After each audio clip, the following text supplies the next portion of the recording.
এক বনে একটি বাঘের বিয়া করতে খুব ইচ্ছা জাগে। আমি হচ্ছি এক দুষ্ট শিয়াল, লোককে ঠকে খাওয়াই আমার কাজ। এদিকে তো কাউকে ঠকার মতো পাচ্ছি না। সামনে কাকে যেন দেখা যাচ্ছে, বাঘ মশাই নাকি? একটু কাছে যাওয়া যাক। হালুম হালুম, কে শিয়াল পণ্ডিত নাকি? কথা হচ্ছে, শিয়াল মশাই, আমি বিয়া করতে চাই।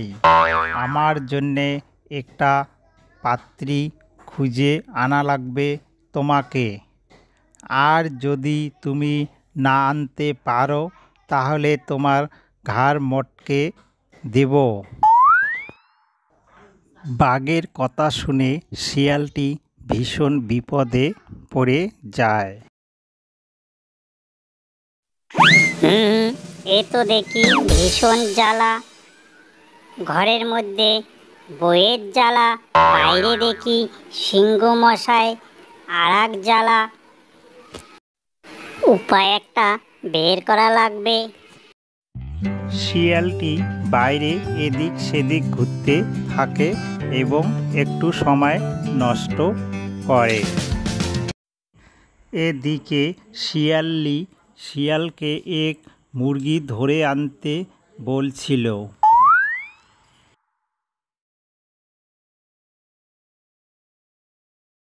শিয়ালের আসতে দেরি হওয়ায় শিয়ালটি ভীষণ ক্রুদ্ধ হয়ে ঝাঁটা নিয়ে বসিয়েছিল। হালুম হালুম, কিরে শিয়াল, খবর কি? আমার জন্যে পাত্রী দেখা হয়েছে? বাঘ মশাই, এইসব গল্প কি বনের মধ্যে হয়? চলো আমার বাড়িতে, আমার গুহায় যাই।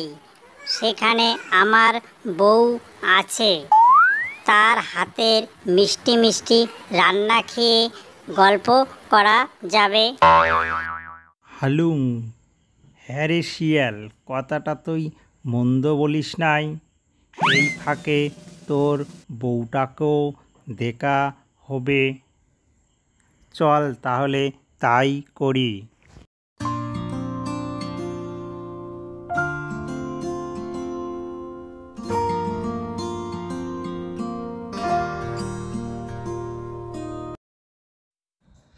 শিয়াল গোয়ার মধ্যে আসা মাত্রই শুরু হয়ে যায় শিয়ালির সঙ্গে বিশাল ঝগড়া করতে করতে শিয়ালির কাছে ছিল এক ঝাড়ু। সে ঝাড়ু দিয়ে শিয়ালের দিকে ছুঁড়ে মারে। ঝাড়ুটি শিয়ালকে না নেগে বাঘের নাকে গিয়ে লাগে।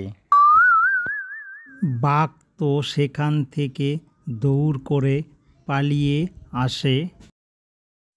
হালুম হালুম, কি ডেঞ্জারাস শিয়ালের বউ গো!